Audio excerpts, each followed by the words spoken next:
Well, grand rising to all of you, my family and friends, and of course, welcome to Yolanda Monet's Motivational Moment. Before I start, I must do my salutations. Abaragani. Assalamu alaikum. Ikaro. Now that I've done my salutations for today, let's get into the meat of the message for today. As you can see, I have my shirt on that says, Mind the business that pays you. Mind the business that pays you. But that's not what we're going to talk about today. Today we're going to talk about advocacy. Advocacy. Okay. Using your voice to advocate for yourself is a powerful way to ensure your needs and interests are heard and respected. It involves clearly communicating your needs and desires and boundaries while also knowing and asserting your rights. This advocate approach, or this proactive approach, can lead to a greater fulfillment and successful in various aspects of your life, including career, relationships, and personal well-being. Now, what is self-advocacy? Self-advocacy is an ability to speak up for yourself, express your needs, and make choices that affect your life. It's about recognizing your own worth, knowing your rights, and confidently asking for what you want. Now, why is this important? Because it improves communication. Self-advocacy enhances your ability to communicate clearly and respectfully, leading to a better understanding and outcome. It also increases confidence. Speaking up for yourself can boost your self-confidence and empower you to take charge of your life. It also has a greater fulfillment. Advocacy for your needs, or advocating for your needs, can lead to a more fulfilling and satisfying life, personally and professionally. It also helps in achieving goals. Individuals who actively advocate for themselves are more likely to achieve their goals and experience a higher job satisfaction. Setting boundaries. Self-advocacy allows you to set boundaries and respect your well-being by communicating what you need and what you are not willing to accept. How to become a better advocate. Know your rights. I'm going to put a pin right there.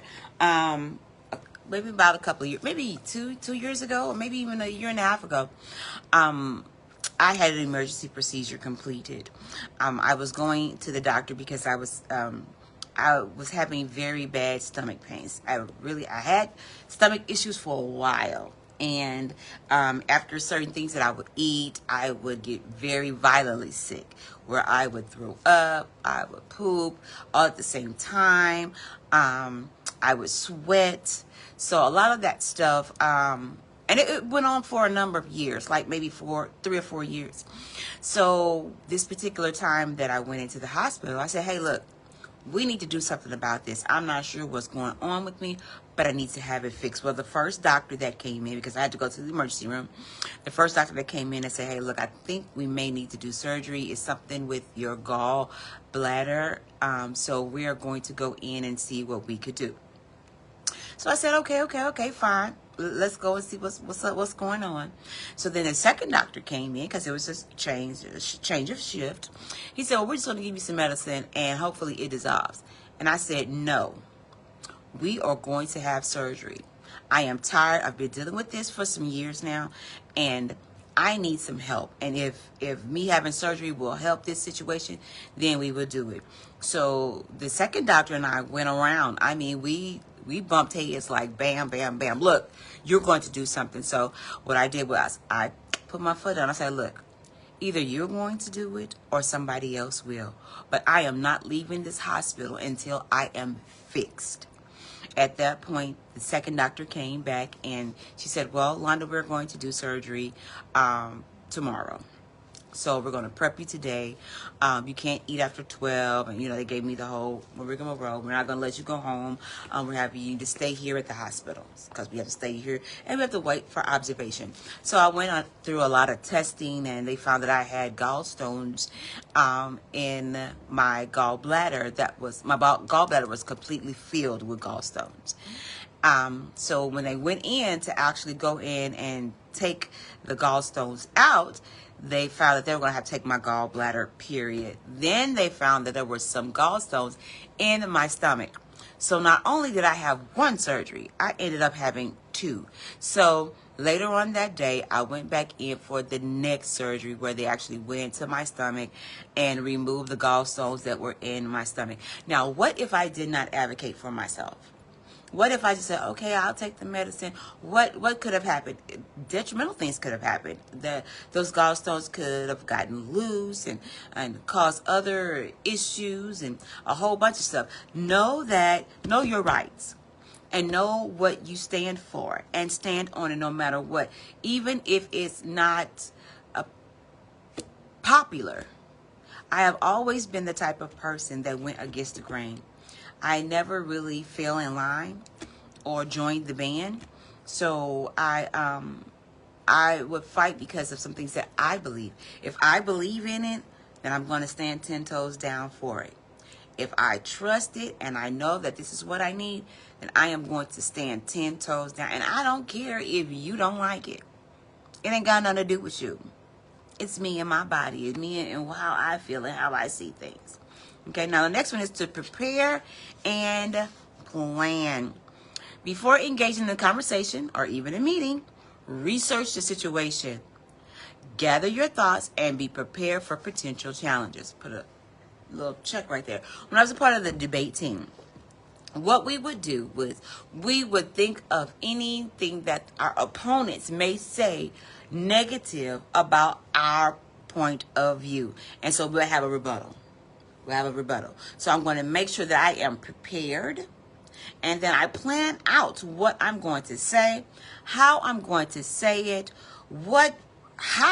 just am I going to go high, low? I have it all lined up so that once I get into the debate, I am ready. I have only been stumped maybe twice in my lifetime, and that was against family and friends. But whenever there has been a debate, I've always been ready. Always. And then it also helps to communicate clearly and respectfully. Express your needs and opinions clearly and respectfully, even if it challenges the situation. Be assertive. Practice assertiveness by communicating your needs and boundaries without being aggressive or passive. And a lot of times when people don't understand you, they put that label of aggressive on you. I know for me, I've been called aggressive many times. And at that time, I wasn't even mad. I wasn't even aggressive. I didn't think. I may be passionate. That I am. Especially if it's something that I really care about. I am passionate about it. But I don't consider myself as aggressive. Now, when I am aggressive, believe you me, you will know. I think everybody will know when I'm aggressive. And I'm pretty sure you do the same thing when you are aggressive. And you mean what you mean and you mean what you said, you're going to stand on it. The next one is to seek support. Surround yourself with allies who can provide encouragement and support. And then stay informed. Stay up to date to relevant laws, policies, and resources that can help you advocate for yourself. You've got to learn to advocate for yourself no matter what.